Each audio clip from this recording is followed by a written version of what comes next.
Should you read multiple books at once? This is the question that today I'm gonna answer. Part 1. Different viewpoints.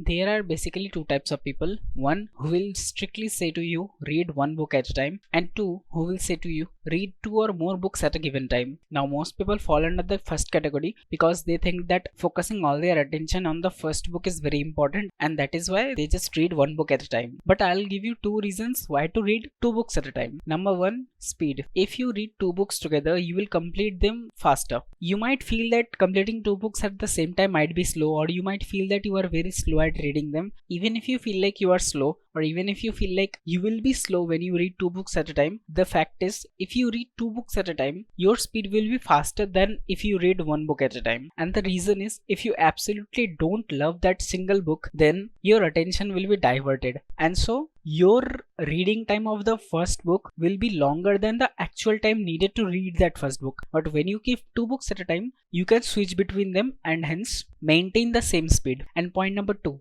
interest. Some authors are very repetitive sometimes. They just repeat the same concept over and over and over again. This causes boredom and your interest gets squandered, and hence you feel like doing other tasks while reading the book. You don't enjoy reading the book, or you don't like reading the book. Since they are emphasizing on the same concept over and over again, you lose your interest. Part 2. My opinion. With all this benefit, it seems like reading two books at one time is very nice option because we get to switch, we get to maintain our speed, and we get to read two different authors at a given time. But what I personally believe is you should not read two books at a time. I know I'm contradictory, but there is an exception to this rule which I will tell you at the end of the video. So you might think it's already a good idea even without the points I mentioned, and I mentioned the points right now. That means they enforced that belief in your mind that reading two books at a time is very good idea. But there is a catch. If something sounds too good to be true, that means it probably is too good to be true. So there has to be a catch. Now let's get on to it. Part 3. My argument. So why do we read a book? Genuinely answer me in the comments. Why do we read a book? I'm waiting. Alright, done. So we read to acquire knowledge.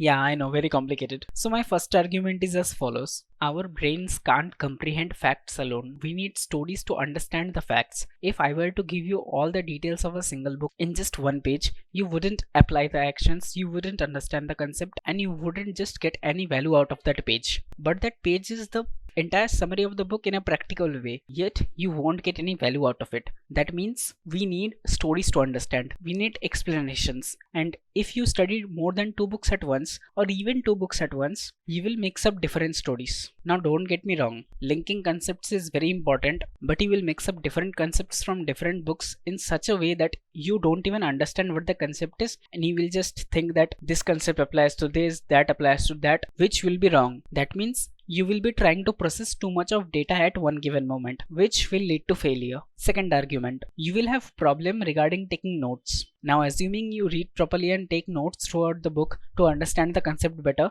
if you are reading two or more than two books at once, you won't understand anything and you will have a mess when it comes to creating notes. If you are someone who does not have a system in place for note taking, then you are already struggling with taking notes from one single book. Imagine 2 or 3 or 4 books like that. You will struggle to do anything, and that is why all of your reading will go to waste because you will not remember the concepts about 2-3 months or 4 months from now. Third argument, you won't connect with the author. Every time you read a book, even though the author is not there beside you, but you feel some kind of a connection with the author. If you're reading more than two books at once, you won't understand the author, you won't connect with them, and hence you will not understand the book itself. Part 4. Conclusion. Basically, you should not read more than two books at once or even two books at once. But there is an exception. For example, if you are reading two similar topics, you can read two or more than two authors at the same time. Let's say I'm reading Stoic books of Ryan Holiday. I can also read Marcus Aurelius's Meditations along with it. Or if I am reading Marcus Aurelius's Meditation, then I can also read The Daily Stoic by Ryan Holiday. Similarly, if two concepts overlap in different books, you can read both of them together and understand the viewpoint of two people regarding the same concept. This will give you more concept clarity. As I always say, use your common sense. If you know you cannot manage two or more than two books at once, don't read it. Just try to read one book. And if you are someone who does not even have a habit of reading, then just start reading one page a day. Don't jump to 2 books per day. I mean managing 2 books together. If you want to be ultra productive 100% of the time, then go and check out my God Mode schedule here, or else check out the biggest misconception about self-improvement here. I'll see you in the next one. Start if you haven't already.